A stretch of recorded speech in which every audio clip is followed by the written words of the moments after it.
Napatawad na raw ni dating Senador Panfilo Lacson at dating Pangulo at ngayon Manila Mayor Joseph Estrada si Cesar Mancao II sa pagdiin sa kanila sa Dacer Corbito double murder case. Pero para sa dating abogado ni Mancao na si Attorney Ferdinand Topacio, walang dahilan para humingi ng tawad si Mancao sa dalawa.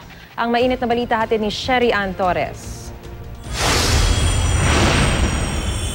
Dahil sa takot at yung banta sa buhay ko noon, kaya ako po nakapag-cooperate o sumunod sa kanilang mga kagustuhan kung anong gagawin. Dahil sa anyay pangamba sa kanyang buhay, nagawa ni dating Police Senior Superintendent Cesar Mancao II na idiin sina dating Senador Panfilo Lacson at dating Pangulo at ngayon Manila Mayor Joseph Estrada sa Dacer Corbito double murder case. Kahapon humingi ng tawad si Mancao kina Lacson at Estrada kasabay ng kanyang pagpapahayag ng kagustuhang sumuko.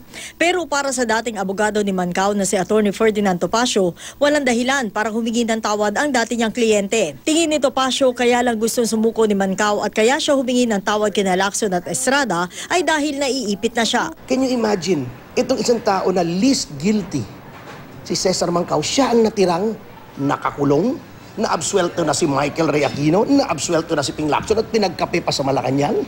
O, naabsuelto na si Glenn Dumlao, nagkaroon pa ng farm sa probinsya. Ayon pa kay Topacio na abogado rin ni dating Pangulong Gloria Macapagal Arroyo, hindi totoong ang mga Arroyo ang nag-utos kay Mancao na idiin sina Lacson at Estrada. Hindi na kailangan because Ping Lacson has done no harm.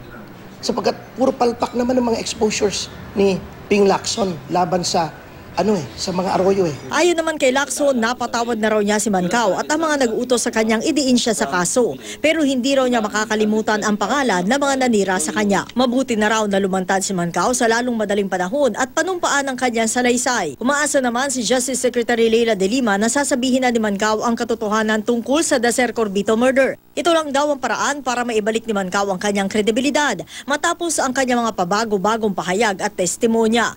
Pero kailangan pa rin daw harapin ni Mancao ang kaso laban sa kanya. Hindi raw si Mancao ang dapat magdikta ng mga kondisyon sa kanyang pagsuko bilang isang pugante at sumuko man siya o hindi, patuloy pa rin daw siyang tutugisin ng NBI. Bukas naman ang NBI sa pagsuko ni Mancao para muli na umanong gumulong ang hustisya para sa Dacer Corbito murder case.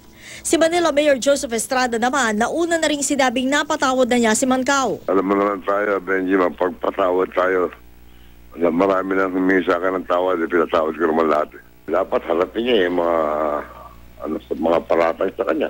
Nagsilbing PR man si Bubi Dacer na malalaking pangalan sa politika, kabilang na ni dating Pangulong Fidel Ramos at Estrada. Taong 2000 nang siya'y dukutin at patayin kasama ang kanyang driver na si Emmanuel Corbito.